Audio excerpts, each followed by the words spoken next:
데살로니가 전후서를 함께 공부할 겁니다. 데살로니가 전서가 5장이고요. 네. 후서가 3장입니다. 그러니까 총 8장이 되는데요. 너무 막 구체적으로 제가 다 이렇게 다르지 않고 요 흐름만 잡아주면 여러분들이 읽어보시면 됩니다. 네. 우리가 사도행전 18장 22절까지 했단 말이에요.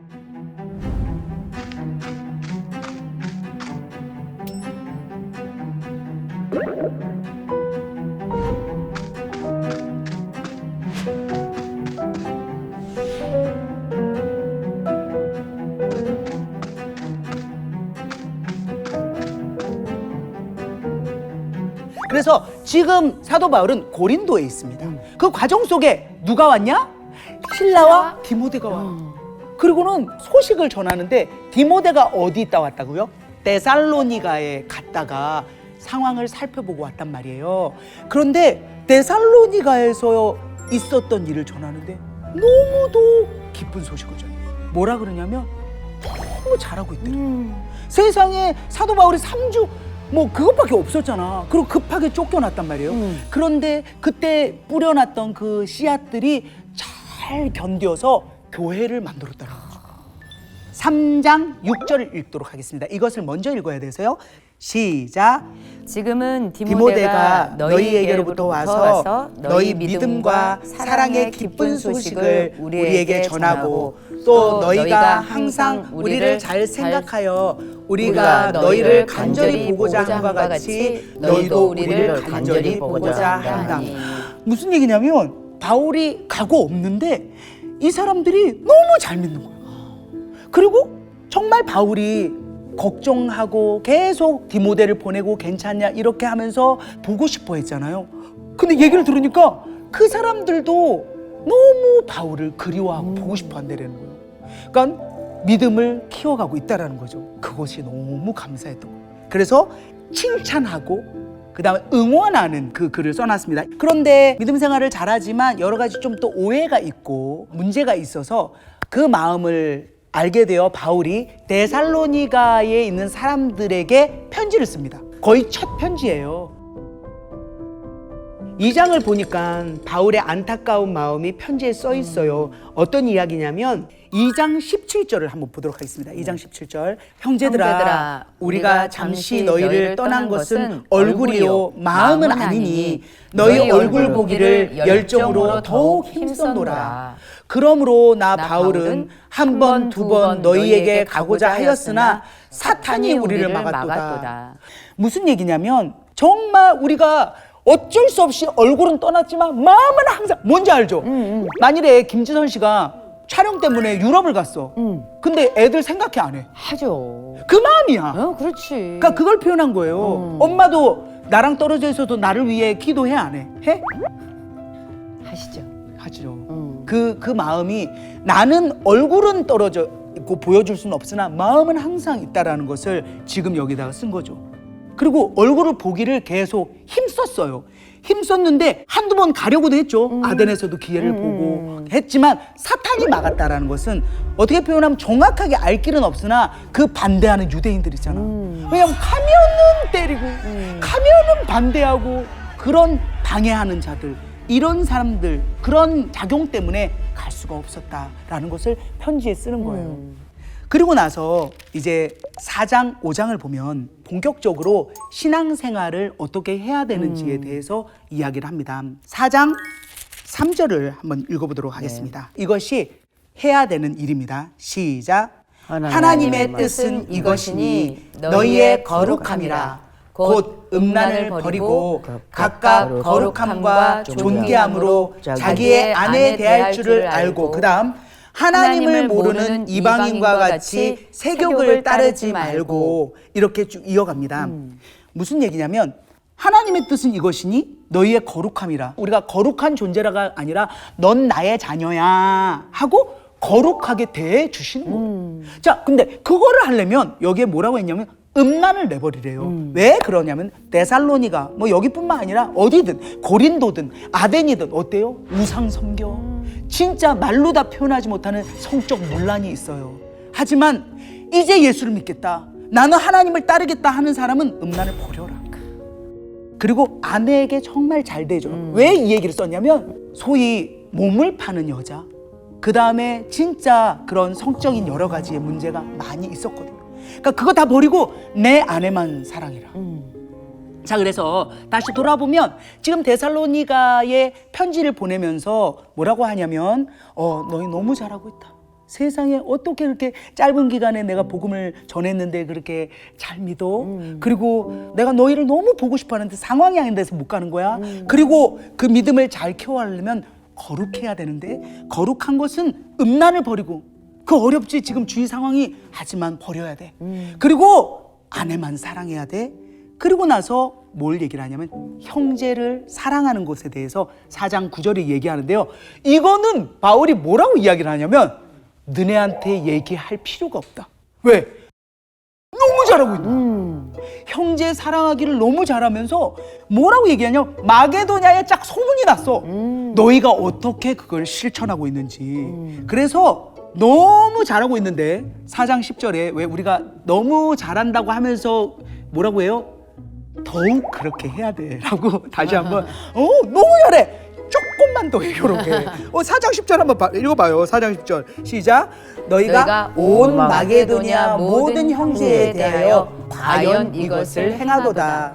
형제들아 권하노니 더욱 그렇게 행하고. 그러니까 형제 사랑하기를. 그러니까 많이 반대하는 사람도 있을 거고 좀 화도 나고 이러는데 그 형제를 미워하거나 원수로 삼거나가 아니라 사랑으로 베풀면서 권면하기를 더욱 행하고 라는 것을 이야기합니다. 그 다음에 무슨 이야기를 하냐면 이게 아주 중요합니다. 이런 일이 있었던 거예요. 이 당시에는 바울도 그렇게 믿었어요. 예수님이 곧 오신다. 그러니까 강림이라고 이야기하는데요. 곧 다른 말로 재림입니다. 예수님께서 십자가에 매달리셔서 돌아가시고 부활하셨어요. 그리고 지금 세월은 몇십 년밖에 흐르지 않았잖아요. 그렇기 때문에 예수님 곧 오신다. 이런 사상이 좀 이렇게 흐름을 타고 있었어요.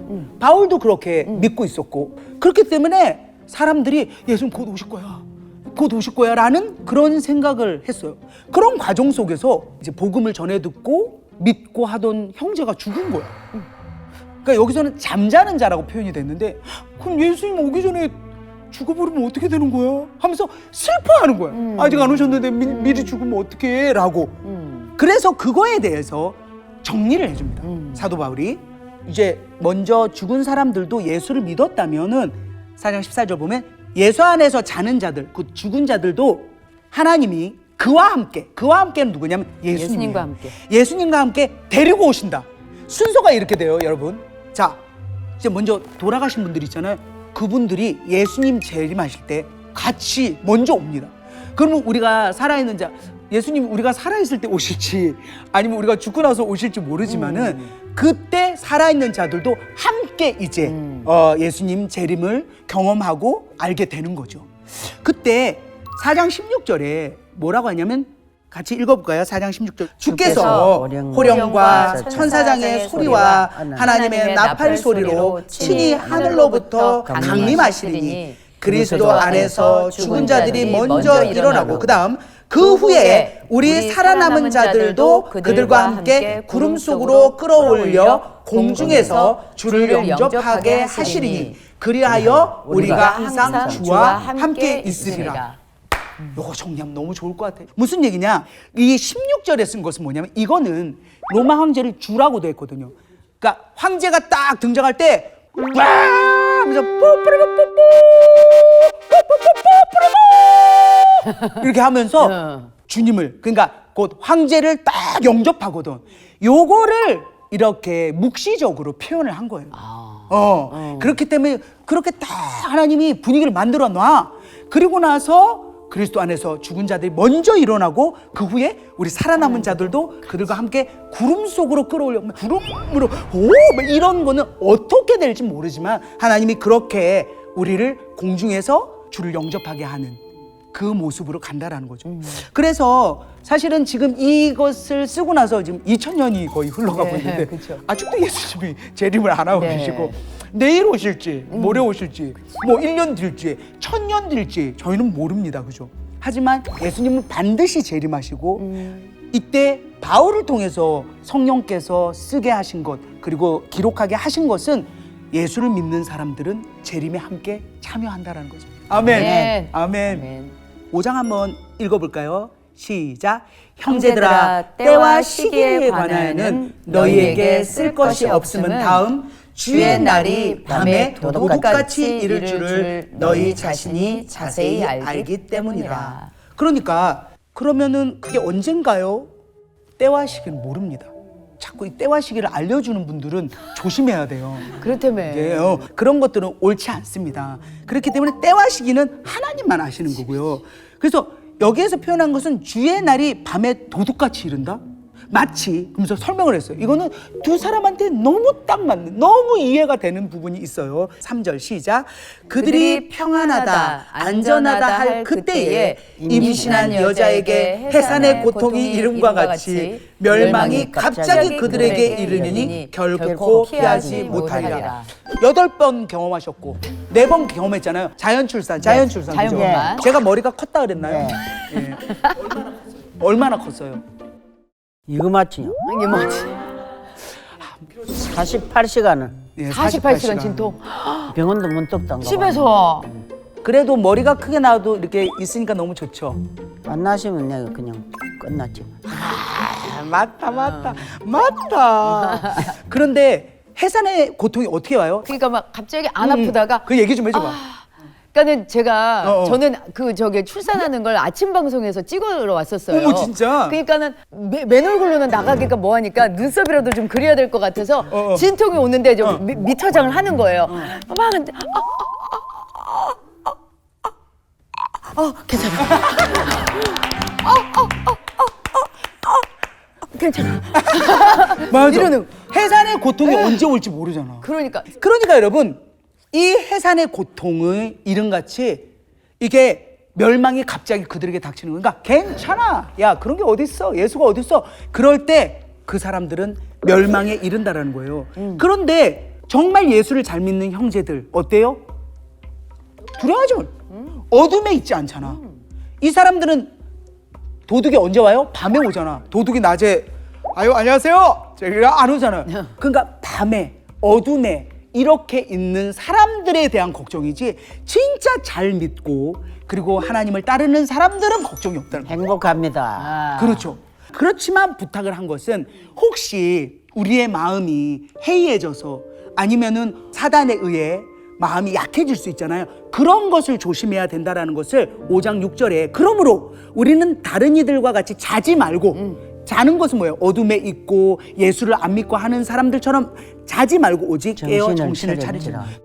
정신적인 어떤 영적인 것을 이야기하기 때문에 정신을 항상 차리라는 것은 중심에 하나님을 두고 말씀을 읽고 기도하며 찬양하고 예수님이 내일에 와도 내일. 일주일 뒤에 와도 1년에 와도 저는 예수님 재림하시는 거예요. 할렐루야 감사합니다 라는 그 마음으로 깨어있으라는 거죠. 깨어있습니까? 노력하겠습니다. 깨어있습니까? 노력하겠습니다. 이거는 예인 줄 알았더니 또 노력하겠습니다. 노력하겠습니다. 맞아요. 저희는 항상 그렇게 하나님께 집중해야 됩니다. 이 이야기를 써놨어요. 자, 그 다음 우리가 너무도 유명한 5장 16절에서 18절을 읽어보도록 하겠습니다. 항상 기뻐하라. 쉬지 말고 기도하라. 범사에 감사하라. 이것이 그리스도 예수 안에서 너희를 향하신 하나님의 뜻이니라. 아멘. 항상 기뻐할 수 있어요? 힘들죠. 자식이 내시는데 어떻게 항상 기뻐해요?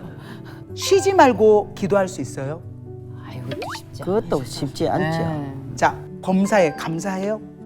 참 쉽지 않아요. 자, 이것이 하나님이 우리한테 원하는 모습입니다. 문제 하나 낼게요. 기뻐함과 즐거움은 같을까요, 다를까요? 저는 조금 다른 것 같다는 느낌이 들어요. 많이 다릅니다. 네. 자, 하나를 얘기할게요.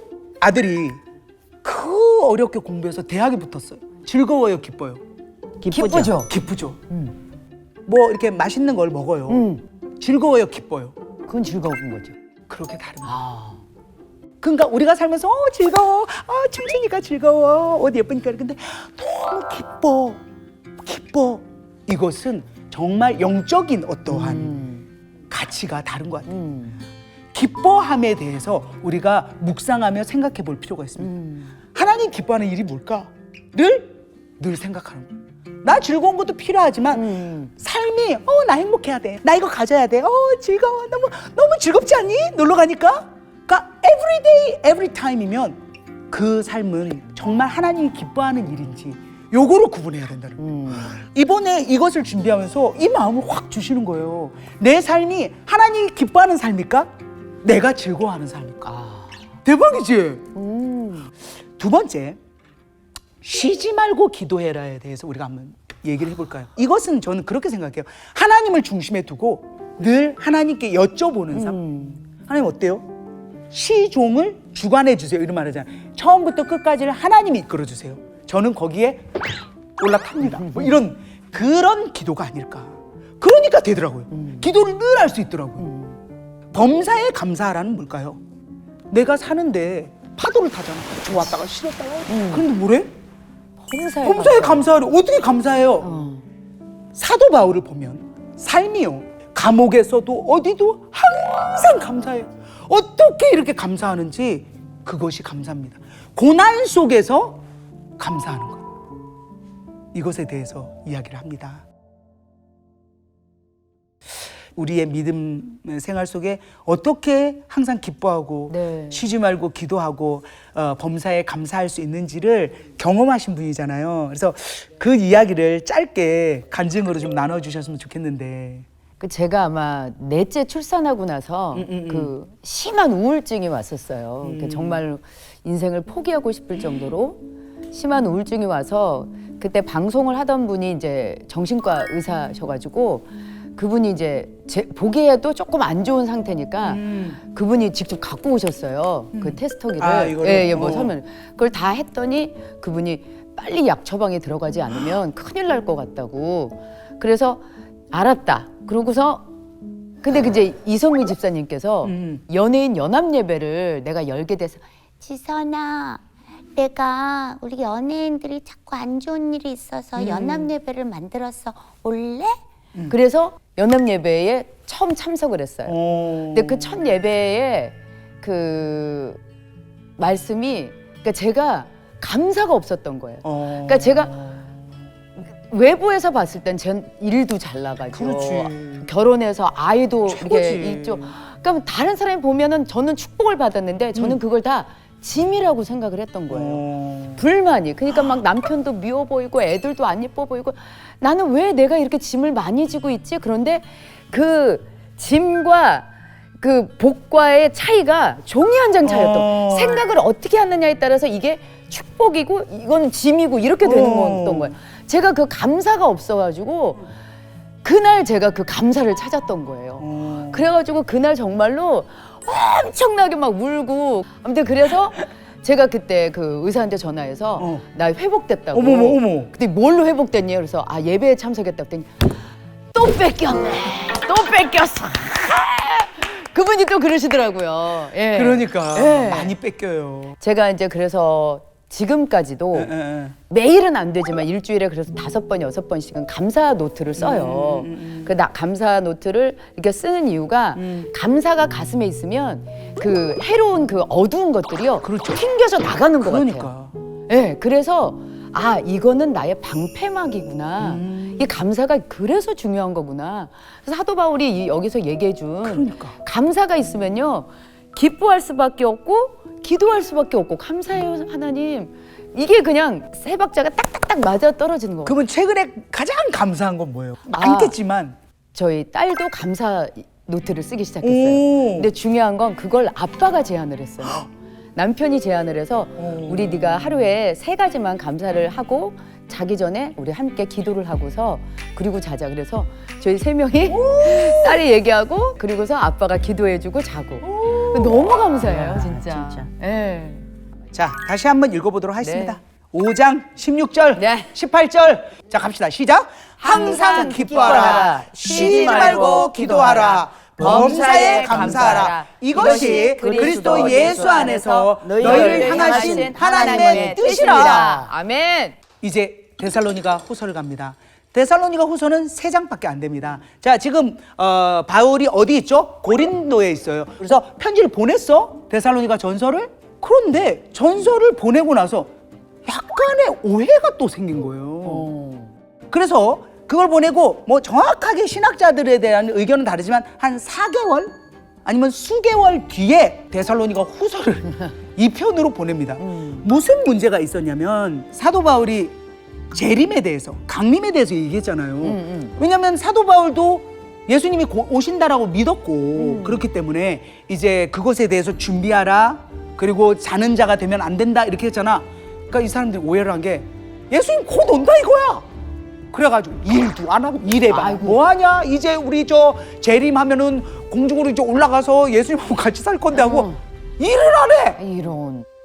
또 심지어 거짓 선지자들이 완전히 이 사람들을 미혹시키는 거예요. 그래가지고 엉망진창이 되는, 정말 심각하게 막 그렇게 된 건 아니지만 그런 오해들에 대해서 이제 3장을 통해서 이야기를 합니다. 먼저 처음에 1장에는요 박해에 대한 것. 왜냐하면 지금도 예수를 믿는다면은 데살로니가에서도 박해가 있다고 했잖아요. 그거에 대해서 이렇게 응원하는 그 글을 써놨습니다. 1장 4절을 한번 읽어보도록 하겠습니다. 시작. 그러므로 너희가 견디고 있는 모든 박해와 환난 중에서 너희 인내와 믿음으로 말미암아 하나님의 여러 교회에서 우리가 친히 자랑하노라. 항상 편지라면 이 데살로니가 사람들한테 너무 미안하기도 하고 고맙기도 해서 이렇게 칭찬을 해요. 너희들 정말 그 어려운 환난 속에서 이렇게 잘하고 있다니 너무 대단하다, 너무 뛰어나다라고 고난에 대한 위로를 해 주십니다. 그 다음에 이제 2장을 보면은 거짓 선지자들이 설치고 있는 것에 대해서 정확하게 이야기하세요. 자, 2장 2절 한번 읽어보도록 하겠습니다. 시작.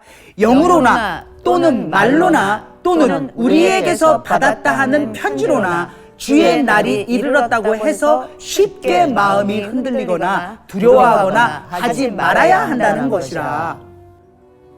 무슨 얘기냐면 주의 날이 이르렀다고, 벌써 왔대라는 거야. 이제 아예 왔다, 벌써 재림하셨다, 이렇게 거짓말을 하는 사람들이 있고 그거에 따라 마음이 흔들리고 두려워하고 이런 일을 하지 말아야 된다는 거야. 아직 아니다. 그리고 우리에게서 받았다 하는 편지라는 건 뭐냐면 사도 바울이 쓰지도 않았는데 가짜 편지를 써가지고 사도 바울이 보낸 거야. 그리고 그러니까 맨 뒤에 항상 친필로 썼으니 이 말을 이제 이야기를 하는 거죠. 그러면서 이야기하는 건 뭐냐면, 자, 예수님이 재림할 때의 어떠한 분위기는 뭐냐면 불법의 사람이 일어나는 거예요. 그러니까 곧 멸망의 아들이죠. 누구야? 적 그리스도. 적 그리스도가 나타나서 엄청 박해를 하고 진짜 있을 수 없는 일들이 일어나요. 그리고 나서 예수님이 재림하신다, 곧 강림하신다. 그 전에는 그 일이 일어나지 않으니까 현혹되지 마라 라고 편지에 씁니다. 자, 3장은 무엇을 이야기하냐면 아까 얘기한 거 있잖아. 다 필요 없어. 야, 뭔 공부야. 아우, 됐어. 가구를 왜 만들어, 가구를. 예수님 오시는데 다 집어쳐. 그냥 연명하는 거야. 이제 며칠 안 남았어. 카운트다운이야. 그리고 아무 일도 안 하는 그런 사람들이 있어서 이제 어이가 없어갖고 편지를 보낸 거예요. 자, 3장 10절 읽었습니다. 시작. 우리가 너희와 함께 있을 때에도 너희에게 명하기를 누구든지 일하기 싫어하거든 먹지도 말게 하라 하였더니, 그 다음 우리가 들은즉 너희 가운데 게으르게 행하여 도무지 일하지 아니하고 일을 만들기만 하는 자들이 있다 하니. 뭐냐면 일은 안 해. 그리고 일을 만들어. 일을 만든다는 게 뭐냐면 새로운 좋은 직장을 만든다는 게 아니라 야, 이거 다 집어쳐, 다 때려쳐. 여기서 분위기 조장해갖고 막 이 사람도 뭐 못하고 막 나태하게 만들고 망하게 만든다는 거예요. 이런 사람들이 있다. 아예 그런 것들은 먹지도 말게 해라. 그리고 사실은 데살로니가에서 있을 때에도 사도 바울이 일을 했거든요. 그냥 거기서 얻어먹고 한 게 아니라 본인이 그 천막 만든 일을 하면서 봐라. 그때도 우린 일하지 않았냐. 그때도 내가 얘기했지. 일하지 않은 사람은 먹지도 말라고. 그렇지. 그렇게 하지 말고 예수 안에서 권하기를 조용히 일하여 자기 양식을 먹으라라고 합니다. 자, 이렇게 해서 사도 바울은 고린도에서 이 데살로니가 3주밖에 있지 못했던 이 곳을 향하여 전서와 후서를 같이 보내서 이렇게 마무리를 하게 됩니다. 신약의 세계로 오십시오. 자, 오늘은 갈라디아서를 합니다. 학자들에 따라서는 갈라디아서가 데살로니가 전후서보다 먼저다라는 이야기도 있어요. 근데 갈라디아라는 이 지역을 보면은 남갈라디아가 있고 북갈라디아가 있거든요. 그래서 남갈라디아 중심이다 하면은 갈라디아서가 먼저 쓰여진 게 되고요. 북갈라디아 쪽이 중심이다 하면은 데살로니가 전후서보다 뒤에 쓰여졌다고 해서 저는 이제 북갈라디아 중심으로 편지가 쓰여졌다 해서 이번에 강의를 하게 된 겁니다. 사도 바울이 처음 1차 전도 여행을 할 때 루스드라, 더베 뭐 이런 쪽으로 돌면서 사람들을 만났을 거 아니에요. 그리고는 또 전도 여행을 떠났죠. 그런데 문제가 생긴 거야. 이야기를 들어본 즉슨 야, 여기에 거짓 교사들이 들어와가지고 곧 뭐냐면 유대주의자들이야. 예루살렘에서부터 오는 이 사람들이 사도 바울이 하는 게 마음에 안 드니까 야, 예수만 믿는다고 너네가 구원을 받을 것 같아? 무조건 할례 받고 율법 지켜 하면서 막 거기를 들쑤시고 있는 거야. 그 얘기를 듣고 도저히 안 되겠다라고 생각해서 편지를 썼어요. 총 6장입니다. 엑기스만 좀 모아서 이야기를 해야 될 것 같아요. 네. 준비되셨죠? 네. 1장 1절을 한번 읽어보도록 하겠습니다. 좀 화를 내면서 읽어야 돼요. 여기를 좀 화를 내면서. 왜냐면 지금 바울이 화가 나 있어. 오케이, 시작. 사람들에게서 난 것도 아니요, 사랑으로 말미암은 것도 아니요, 오직 예수 그리스도와 그를 죽은 자 가운데서 살리신 하나님 아버지로 말미암아 사도된 바울은. 오, 됐어요. 그만하셔도 돼요. 오. 사실은 왜 이렇게 읽게 했냐면요. 지금까지 그 사도 바울이 편지를 쓰면서 이렇게 화낸 적이 없어요. 다 평강이 있기를 원하노라, 평안하노라, 하나님의 은혜가 있기를 하노라.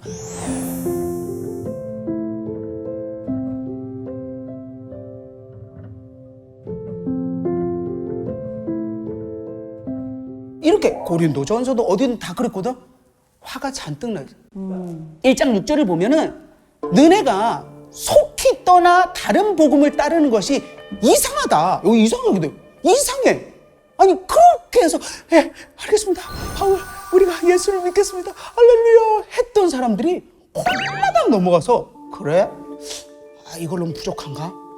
할례를 지켜야 돼. 그럼 지금이라도 해야 되나? 이러면서 홀라당 넘어간 거야. 그러면서 1장 8절에 뭐라고 하냐면 우리나라는 것은 뭐냐면 바울, 뭐 디모데, 뭐 누구 다 천사라도 다른 복음을 전하면 저주를 받는다. 이거는 절대로 다른 복음이 없다라는 거예요.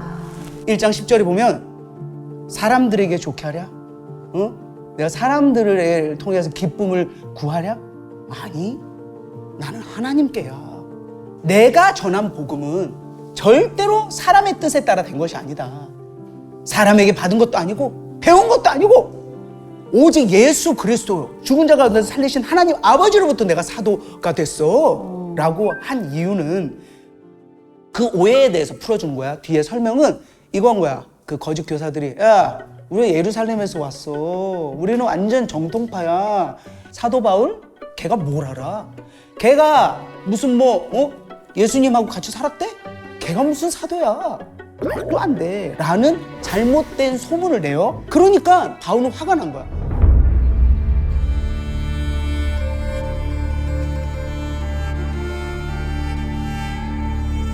내가 유대교회에 있었지? 유대교회였잖아. 태어난 지 8일 만에 할례를 받고 가말리아의 문화생에 철저한 바리새인의 하나님의 교회를 심히 박해했지. 어떻게 해서 잡아 죽이러 갔잖아. 그랬던 내가 구약에서 얘기했던 그 메시아가 예수였구나 깨달은 거야.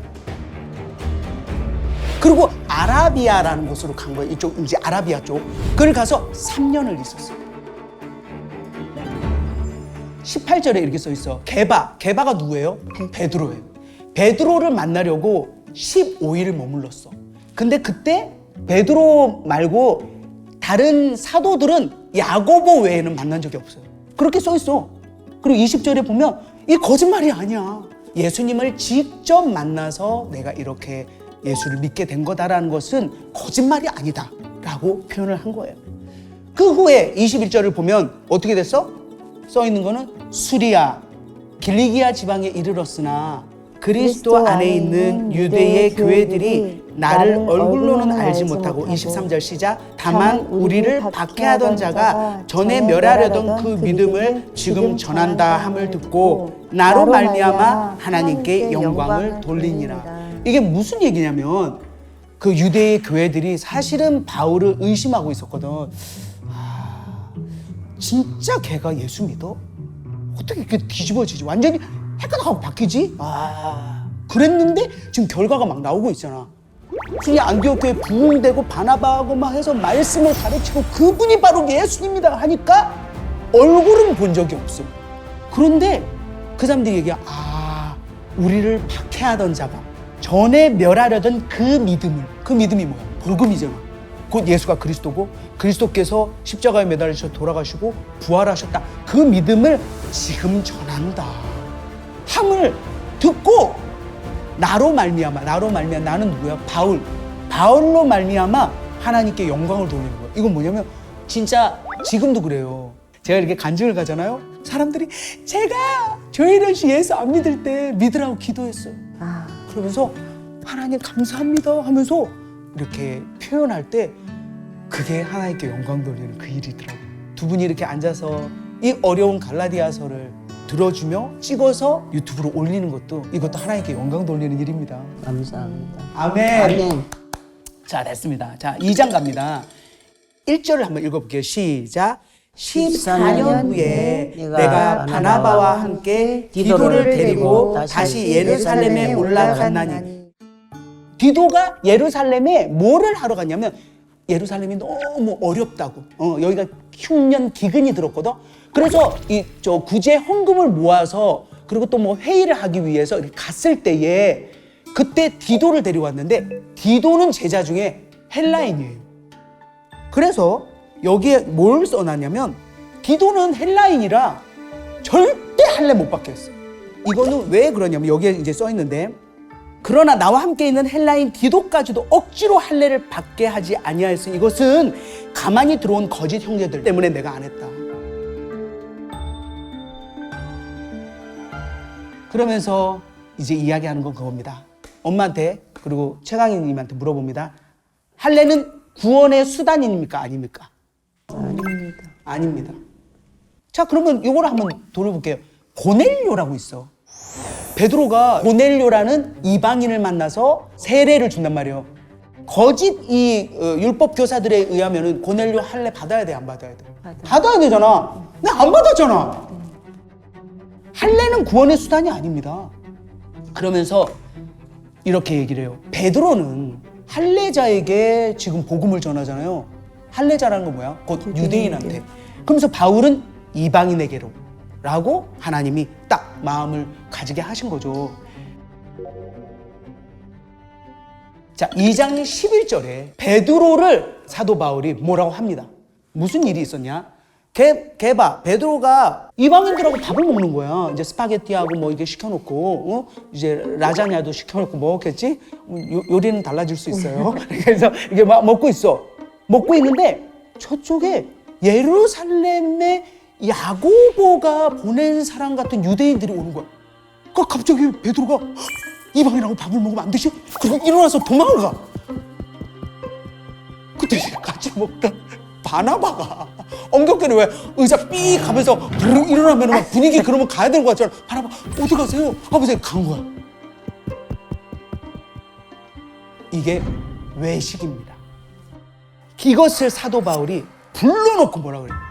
뭐라고 하냐면 그러므로 나는 그들이 복음의 진리를 따라 바르게 행하지 아니함을 보고 모든 자 앞에서 게바에게 이르되, 그러니까 베드로예요. 이거 한 명만 하자. 이거는 최강희 씨한테 연기를 하도록 하겠습니다. 네가 유대인으로서 이방인을 따르고 유대인답지 않게 살지 아니하면서 어찌하여 억지로 이방인은 유대인답게 살게 하려느냐 하였노라. 네가 유대인으로서 이방인을 따르고는 뭐냐면 진짜 정통 유대인 율법 지키고 그것이 구원에 이른다라고 하나하나 틀리면 안 돼. 요렇게 해야 내가 구원을 받아 라고 했던 그 율법 율법에서 벗어나 이제는 복음을 갖게 된 네가 어째서 억지로 이방인을 유대인답게 살게 하려, 그 율법에 얽매게 하려 하느냐라는 이야기. 뭔 얘기인지 알지? 네. 모르면 손 들어요. 알겠어, 모르겠어? 알겠어. 얘기해봐요. 뭐라고 그랬는지. 베드로가 이방인하고 같이 하면서 율법이 중요한 게 아니라는 걸 가르치면서 그렇지. 어떻게 이방인한테 지금 유대인처럼 안 돼서 부끄럽게 이렇게 하게 하냐. 오, 추워서 소름이 돋는구나. 소름. 그거예요. 네가 왜 너는 자유로워졌으면서 이제 이방인들이 저 예수 믿겠습니다 심플하게 갈 수 있는 거를 아니 다시 율법으로 묶어? 이거는 이 2장에 넣은 이유는 베드로의 예를 들면서 누구한테 얘기해? 갈라디아 사람들한테 얘기를 하는 거지. 갈라디아인이요, 내가 그렇게 얘기했잖아. 왜 율법에 얽매이려고 그래? 내가 어떤 복음을 전했는데? 다른 복음은 없다. 오직 복음은 예수 그리스도 믿는 것뿐이다. 아멘. 아멘. 아멘. 그러면서 2장 15절에 뭐라고 했냐면 우리는 본래 유대인이요 이방 죄인이 아니로되. 이거는 약간 비꼰 거예요. 뭐냐? 우월감을 가진 유대인들. 하나님은 우리를 선택했어. 선민사상. 너네랑 나랑 급이 달라. 장난해? 라고 하는 그 자긍심으로 가득 찬 사람들한테 그래, 우린 유대인이지 저 이방 죄인들 이렇게 표현합니다. 자, 2장 16절 갑니다. 시작. 그리스도를 믿음으로써 의롭다 함을 얻으려 함이라. 율법의 행위로서는 의롭다 함을 얻을 육체가 없느니라. 그래서 율법이 중요하지 않다라는 걸 아주 유명한, 이거는 여러분 다 같이 읽어주셔야 됩니다. 2장 20절. 이거 우리 고백해야 돼요. 이거 고백해야 됩니다. 요거 하려고 여기까지 왔으니까. 시작. 내가 그리스도와 함께 십자가에 못 박혔나니 그런즉 이제는 내가 사는 것이 아니요 오직 내 안에 그리스도께서 사시는 것이라. 이제 내가 육체 가운데 사는 것은 나를 사랑하사 나를 위하여 자기 자신을 버리신 하나님의 아들을 믿는 믿음 안에서 사는 것이라. 아들을 믿는 믿음 안에서 사는 것이라. 이 갈라디아서 2장 20절이 이렇게 해서 탄생이 된 겁니다. 율법은 다 필요 없다. 구원은 예수 그리스도로, 예수 그리스도를 믿는 그것으로 하는 거지, 우리가 무엇을 지켰다고 노력했다고 성경을 뭐 몇백 독 했다고 그것이 구원이 되는 건 아닙니다. 그죠? 그래서 이것은 정말 적어놓고 우리가 또 마음에 새겨두어야 할 것 같습니다. 자, 3장 갑니다. 이때 3장의 앞에 뭐라고 얘기하냐면 누가 너희를 꾀더냐? 누가 너희를 유혹했어? 성령이 율법 행위냐? 듣고 믿음이냐? 사실 듣고 믿은 거지. 율법을 지켜서 예수를 주로 시인한 건 아니잖아요. 그죠? 그러면서 뭐라고 이야기하냐면 성령으로 시작했다 육체로 마치겠냐? 왜 이렇게 어리석어? 어떻게 이렇게 지각이 없어? 화가 단단히 난 거예요. 그러면서 무슨 얘기를 하냐면 이게 되게 중요해요. 3장 6절부터 14절인데요. 아브라함 이야기를 꺼내요. 3장 6절을 한번 읽어볼게요. 아브라함이 하나님을 믿음에 그것을 그에게 의로 정하셨다 함과 같으니라. 아멘. 그러니까 아브라함이 원래 어디 사람이었죠?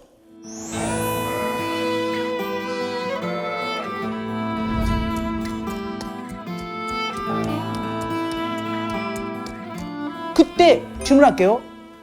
아브라함이 할례를 먼저 받았게요? 아니면은 먼저 믿었게요? 먼저 믿었어요. 그렇죠. 그 다음에 할례를 받았어요. 그래서 아브라함은 어떻게 된지 알아요? 여기 설명하는 것은 유대인의 조상도 됐지, 근데 이방인의 조상도 된 거예요. 자, 갈라디아서 3장 7절에서 9절을 보면 그런즉 믿음으로 말미암은 자들은 아브라함의 자손인 줄 알지어다. 또 하나님이 이방을 믿음으로 말미암아 의로 정하실 것을 성경이 미리 알고 먼저 아브라함에게 복음을 전하되 모든 이방인이 너로 말미암아 복을 받으리라 하였느니라. 그러므로 믿음으로 말미암은 자는 믿음이 있는 아브라함과 함께 복을 받느니라. 그러니까 육적 자손인 유대인들이 아니라 믿음으로 사는 사람들, 즉 영적 자손인 그리스도인들이 아브라함의 참된 자손이라는 말이에요. 그래서 할례를 받지 않은 이방인들도, 그러니까 우리도 믿음을 통해서 아브라함의 자손이 될 수 있다는 말이죠.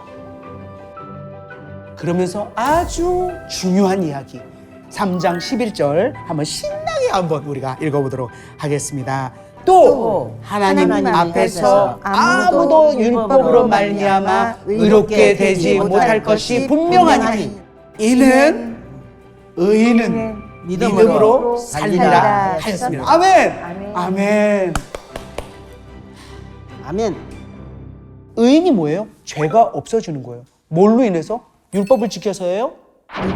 그렇지. 죄가 없이 사함을 받게 해주는 것은 믿음으로 사는 겁니다. 아멘. 아멘. 아멘. 그렇다면 왜 율법을 주셨을까요? 그 목적이 뭘까? 그거는 죄 때문에 주어진 거예요. 죄를 짓는데 이게 옳고 바르고를 평가하려면 율법이 있어야 돼요. 그렇기 때문에 그 율법은 언제까지 유효하냐? 약속하신 분이 오기까지입니다. 그분이 바로 그리스도시죠.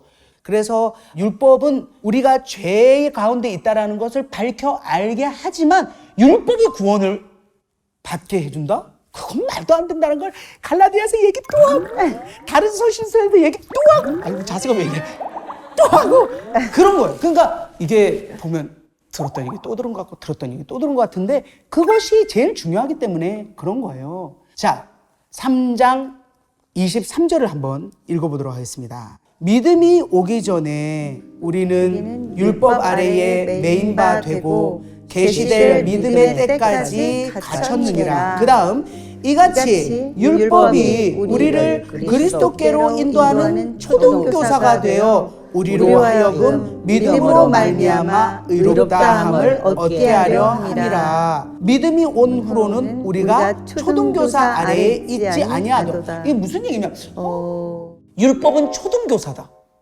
이 초등교사가 뭐예요? 초등학교 교사가 아니에요. 초등교사인 줄 알았네. 이거는 이제 그 역사적인 배경을 알아야 되는데요.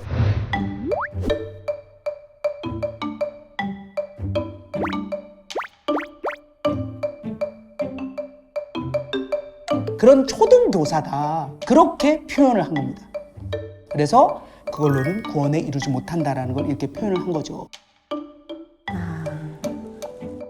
자, 그렇다면 하나만 물어볼게요. 사도 바울이 제대로 된 구원을 가르쳤어? 그런데 시간이 지났어. 왜 이 사람들이 그 구원에서 율법주의로 넘어갔을까요? 주위에서 서로 헐뜯고 네가 잘했다 내가 잘했다. 보이는 것들 때문에. 두 분이 아주 이야기 맥락을 잘 잡았어요. 아주 중요해. 둘이 하이파이브. 비슷해. 왜 그런 줄 알아요? 보이기 위한 거예요. 뭐냐면은 내가 믿음이 좀 더 나아 보이고 싶은 거야. 그래서 이 예수 믿는 걸로는 좀 부족할 수 있겠다. 요렇게 해서 보여주기식. 내 믿음은 달라. 디퍼런트야. 어나더 레벨이야. 요런 거를 해야 잘 믿는 줄 착각한 거.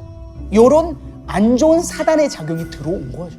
자, 우리가 결론을 내도록 하겠습니다. 3장 28절을 한번 읽어보도록 하겠습니다. 시작. 너희는 유대인이나 헬라인이나 종이나 자유인이나 남자나 여자나 다 그리스도 예수 안에서 하나다. 하나다. 그죠? 하나입니다. 누가 잘나고 잘나지 않은 것, 누가 돈 많고 돈 많지 않은 것, 이것은 우리의 구원과 우리의 믿음과 아무 상관없습니다.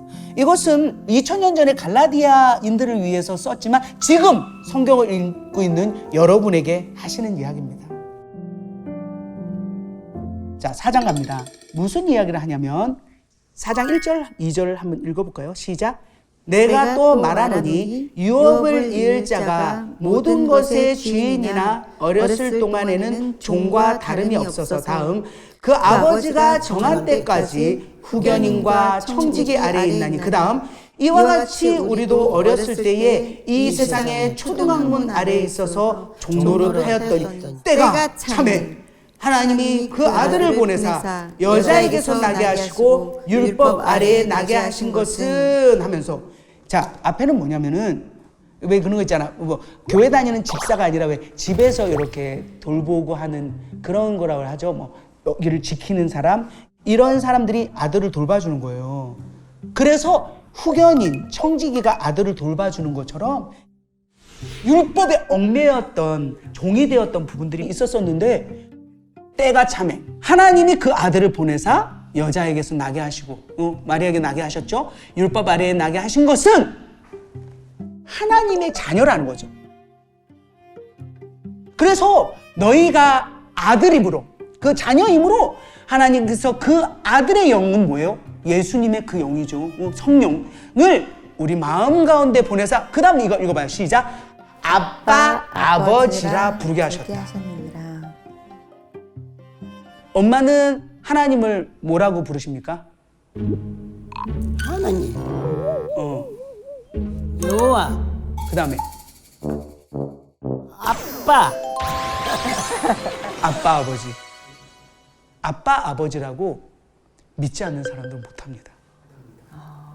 그것은 성령을 우리에게 하나님이 주셔서 우리가 성령 가운데 있을 때 하나님 아버지 감사합니다 라고 부르게 하셨다라는 거예요. 아멘.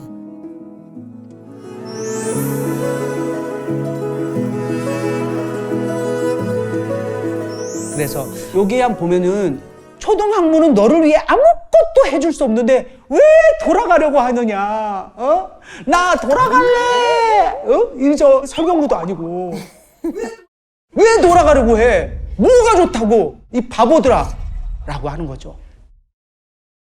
해, 달, 절기를 지키고 이렇게 표현을 했어. 그러니까 슬슬 드러나는 거지. 갈라디아에 뭔 일이 있었는지. 자, 봐봐요. 엄마, 지금 예수를 믿어. 근데 엄마가 갑자기 성경을 읽다가 오순절은 지켜야 될 것 같아. 그리고 6월절에 이렇게 양고기 구워 먹고 막 엄마가 피를 바르고 이런 거 하는 거야.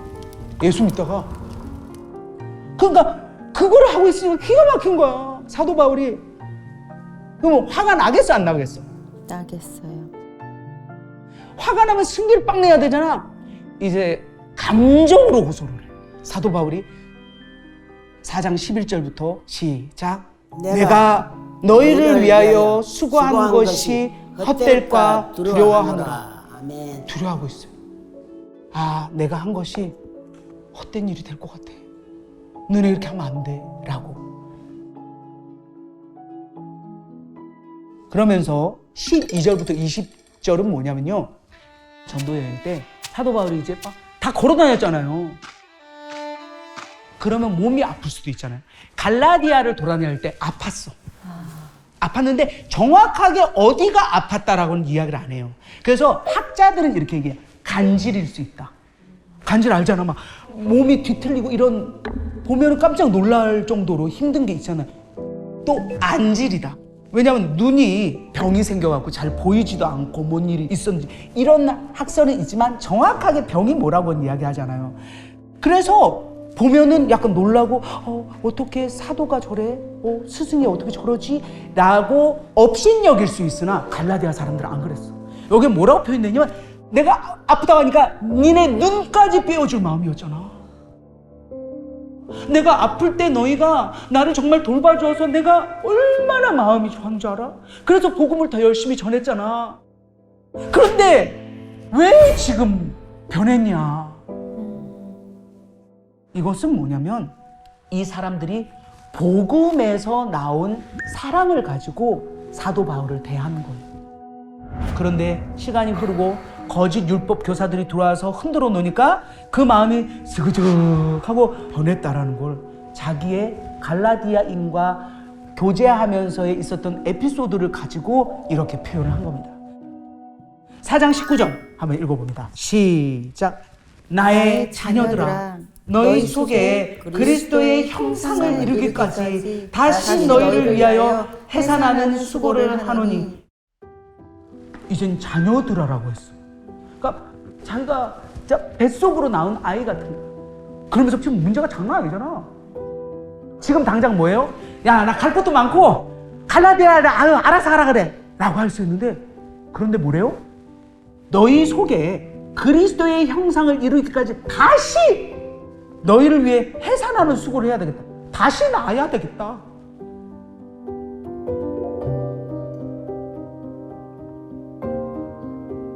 절대 포기 안 한다라는. 감동이에요. 와, 감동입니다. 4장 22절에 이제 그런 얘기가 나와요. 갈라디아 교회가 예수를 믿으면서 이걸 지켜야 한다 하니 그것을 이제 뭐를 비유하느냐? 아브라함 이야기를 합니다. 제가 이거를 스토리로 이야기를 할게요. 이거는 이제. 자, 아브라함이 언제 애를 가졌죠? 90. 100세에 애를 낳았어요.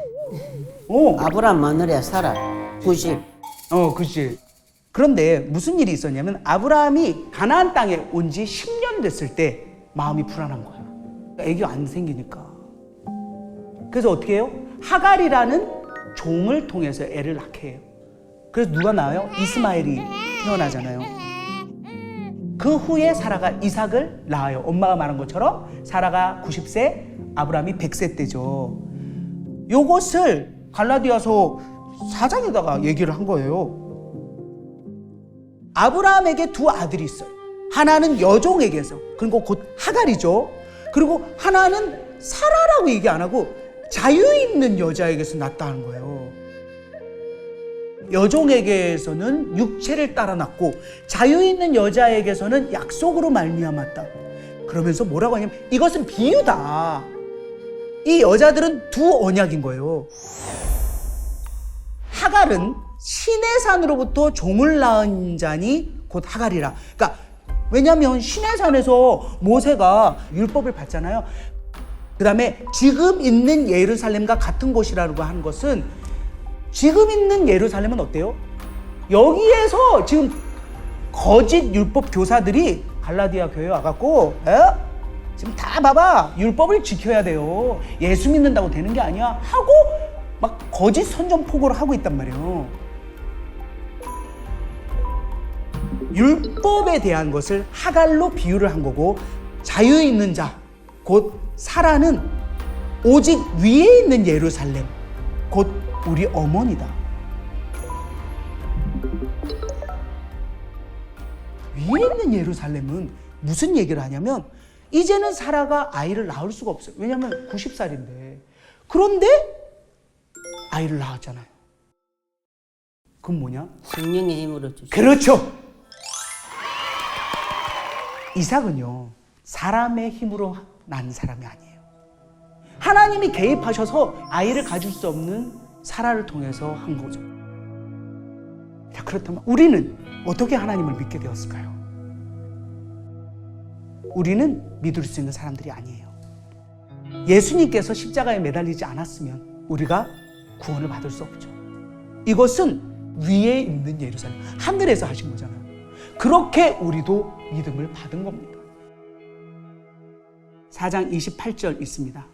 형제들아, 너희는 이삭과 같이 약속의 자녀라. 아멘. 이 얘기예요.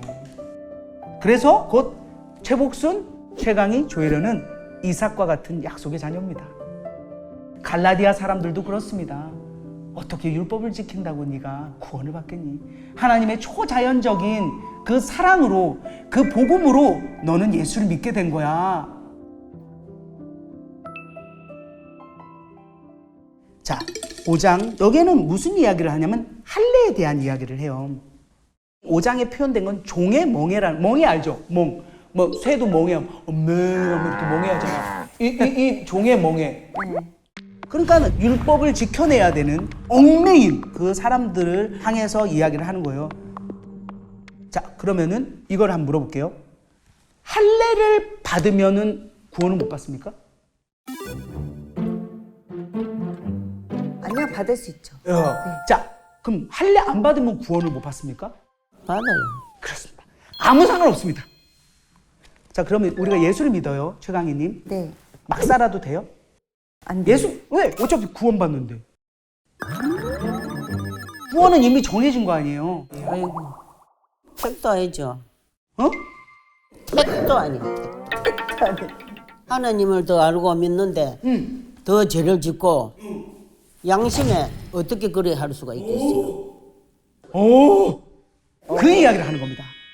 지금까지 쫙 밀어왔잖아. 율법 필요 없어. 야, 할례 안 받아도 돼. 쭉 몰아왔어. 예수만 믿으면 돼. 그럼 사람들이 그렇게 생각한 거야. 응? 예수만 믿으면 돼. 막 살아야 되겠네. 그러면 안 된다라는 것을 이야기합니다. 뭐냐면 예수를 믿어. 그럼 막 살아도 되는 게 아니라 예수 성령께서 내 안에 임재하면 또 예수님이 주시는 그 가르침과 마음으로도 막 할 수 없다라는 거죠. 막 부어라 마셔라 사람들한테 막 독설 날리고 나는 마음대로 살 수 있는 것은 성령이 안에 계신 게 아니죠. 그럼 말이 안 된다라는 걸 하죠. 그러면서 사랑으로 서로 섬기는 정이 되라는 것을 5장 13절부터 한번 읽어보도록해요. 시작. 형제들아 너희가 자유를 위하여 부르심을 입었으나 그러나 그 자유로 육체의 기회를 삼지 말고 오직 사랑으로 서로 종노릇하라. 사랑으로 종노릇하라는 거예요. 사랑으로 얽어매고 사랑 때문에 참고, 그것이 나중에 이제 고린도전서에서도 사랑에 대한 표현을 하거든요. 그러면서 5장 14절에 이렇게 얘기합니다. 모든 율법은 내 이웃 사랑하기를 내 자신처럼 하라. 오! 이거 알아. 신명기에도 써있고 레위기에도 써있어. 레위기 19장 18절을 보면 내 이웃 사랑하기를 내 자신과 같이 사랑하라. 나는 여호와이니라. 뭐요? 이웃사랑. 레위기에 이렇게 썼어요. 별거 아니야. 진짜 거룩을 표현하는 것은 내가 포도를 땄어. 전부 다 따! 하나도 안 남기고 다 따! 라는 것이 사랑이 아니다. 그냥 대충 남겨도 한 두세 송이는 또 최강이 배고프다는데 이렇게 먹게 놔둬야 되겠다. 저렇게 뭐 벼이삭 있어 싹싹 줘. 여기다 하나를 건 하나. 이렇게 챙기는 게 원래는 경제적으로 맞잖아. 일부러 빼서 남겨. 그잖아. 그렇게 하는 것이 거룩함이며 곧 이웃 사랑이다 라는 것을 5장에 써놨습니다. 5장 15절 한번 읽어보도록 하겠습니다. 시작. 만일 서로 물고 먹으면 피차 멸망할까 조심하라. 서로 물고 먹어. 그러니까 헐뜯고 비방하고 그냥 우리 엄마 옛날에 내가 말 안 듣고 그러면 잘근잘근 씹어 물기다 이랬거든. 그게 헐뜯는다 이거죠. 그것은 어떻게? 피차는 서로라는 거죠. 멸망한다. 자, 이제 결론 냈습니다. 16절에 성령을 따라 행하라. 그러면 육체의 욕심을 따라 살지 않는다. 성령을 따라 행하라. 왜? 우린 힘이 없어요. 거룩할 수 있어요? 누구를 사랑할 수 있어요? 그래서 내가 절제할 거예요 한다고 되는 게 아니라 성령이 계시면 내추럴하게 자연스럽게 가게 됩니다. 예. 그래서 내 안에 성령이 계속 떠나지 않고 함께 하는 것을 기도하며 노력하는, 그게 필요합니다. 자, 그러면은 우리가 구분을 한번 해볼게요. 요게 이제 갈라디아서의 꽃입니다. 예. 육체가 하는 일과 성령이 하는 일, 요거를 나누어 놓았어요. 육체가 하는 거 15가지, 성령이 하는 거 9가지로 쭉 나누어 놓았어요. 먼저 육체가 하는 일, 곧 뭐냐면 성령에 반대되는 에너지예요. 그걸 육체라고 표현한 거예요. 이 몸 육체를 말한 것이 아니라, 뭔지 알죠? 먼저 성적인 것 조심해야 돼. 성적인 것은 음행, 더러운 것, 음란입니다. 지금도 이런 게 현존하고 있죠. 그거 조심해야 된다. 다음은 종교에 관한 겁니다.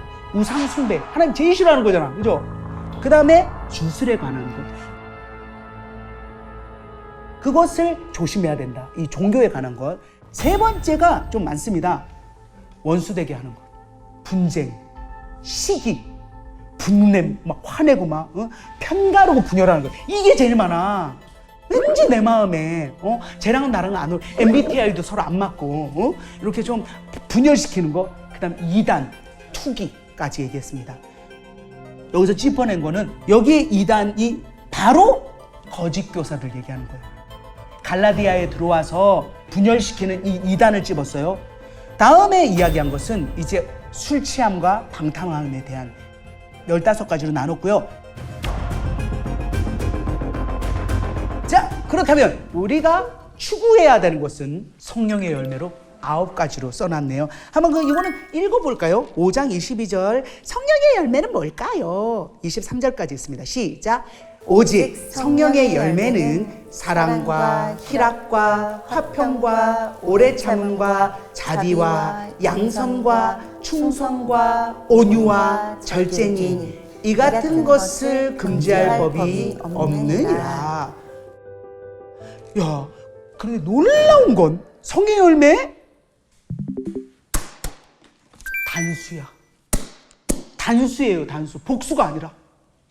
성령이 내 안에 계시면 이 모든 9가지는 자연스럽게, 오늘 자연스럽게 많이 나오네요. 이게 하나라는 거야. 나는 자비가 부족한 것 같아요. 절제를, 온유함이 약해요. 그게 사람에 따라 다른 형태로 보일 수 있으나 정말 성령이 내 안에 계시면 이것이 단수입니다. 성령이 곧 예수님의 성품이 내 안에 존재하게 되는 거예요. 나의 노력이 아닙니다. 내 노력으로 뭘 어떻게 오래 참아 못 참아. 가려면 가야 돼. 그런데 성령이 하시면 이 모든 게 가능합니다. 할렐루야. 아멘. 간단하잖아요. 자, 6장 갑니다. 성령에 관한 이야기를 이제 하고 있는데요. 성령으로 이끄는 삶은 어떤 삶일까? 답을 써놨어 이제. 6장 1절 시작. 형제들아, 사람이 만일 무슨 범죄한 일이 드러나거든 신령한 너희는 온유한 심령으로 그러한 자를 바로잡고 너 자신을 살펴보아 너도 시험을 받을까 두려워하라. 이게 뭐냐면요, 자, 어떤 사람이 범죄를 했어. 소위 정죄하고 싶은 사람이 나타난 거야. 도저히 내가 봐서는 아니야. 그럼 어떻게? 바로 정죄하죠. 야, 뭐야? 그렇게 하지 말고 여기에 뭐라고 써있냐면 신령한 너희 있느냐. 이건 뭐냐면 성령을 받은 자예요. 그거를 이렇게 표현한 거예요. 그러면 어떻게? 바로 잡아주고 그 사람이 잘 갈 수 있도록 기도를 해준다든지, 정말 때를 봐서 조용히 불러 그거는 이렇게 하는 게 어떻겠니? 라는 멘트 있잖아요. 상처 주지 않고 한다든지, 그리고 너 자신도 나도 그런 모습이 있지 않나? 라고 살펴보아 시험에 들지 않도록 조심해라. 그런데 거짓 교사들은 어떻게 해요? 바로 정죄하고 죄인 취급하고 이러고 있었잖아. 그렇게 하지 말라는 거야. 그러면서 6장 2절에 이거 아주 중요합니다. 6장 2절 시작. 너희가 짐을 서로 지라. 짐을 서로 지라라는 건 뭐냐면요, 나누어라. 내가 기도해 줄게. 어려워 도와줄게. 그러니까 여러분, 믿음은 절대 혼자서는 커지지 않습니다. 그 얘기 좀 해줘.